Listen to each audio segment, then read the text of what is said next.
So every so often, I always get asked, is Reggie Lewis and Len Bias the NBA's biggest what ifs?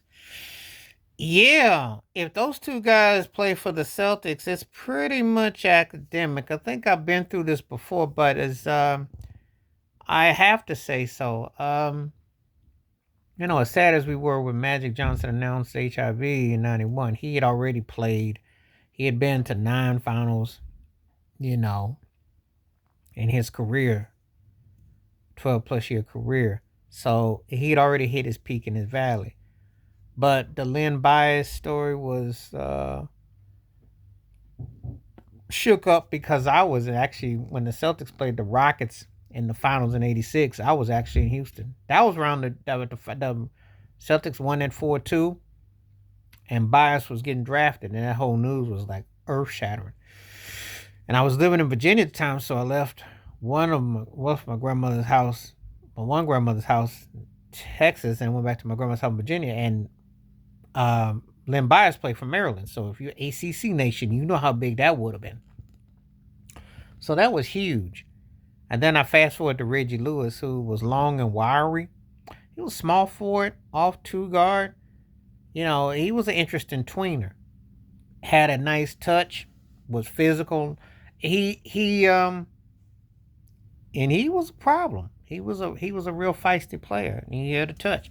Oh, there's no doubt in my mind that if those two guys came on board as McHale and Paris were getting older and they could count Larry Bird before his back gave out, oh, it's no doubt in my mind they would have had a couple run in them. I really believe that. That was probably NBA tragedy, if I have to say, probably.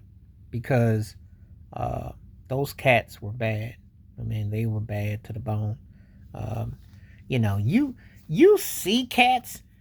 Obviously, Petrovic with the Nets, that was tragic, and he would have been something else himself, because Luka Doncic's dad talks about it. But from a situation where you saw a team that could have been like a dynasty, oh yeah, oh yeah, because Len Bias was a freak in college, and Reggie Lewis was definitely the truth. So I think the Celtics would have had a good run for a while with those two.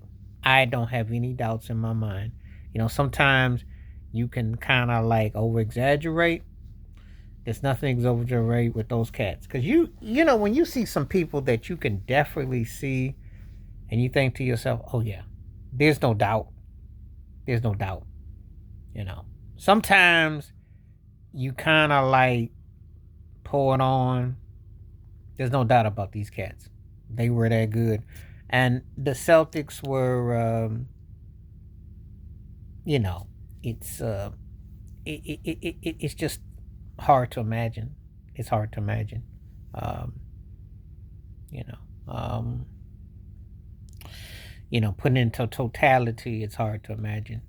Um, it's just one of those things that you just gotta hate. It's a head scratcher, but it's kind of hard to put into words, though.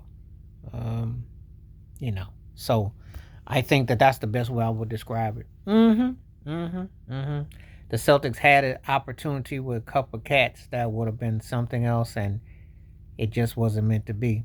And that is the reality of it. You just, again, you can't even begin unless you were around to see it, how what they would have been like. But anyway, let me know what you think. Do you think the Celtics, if they'd have had Reggie Lewis and Len Bias, would have been a dynasty on to the '90s, or do you think the Bulls were destiny, or the Pistons? Let me know in the comments. Please like, subscribe, work on thoughts, comments, and I do respond. Thank you. Wash your hands.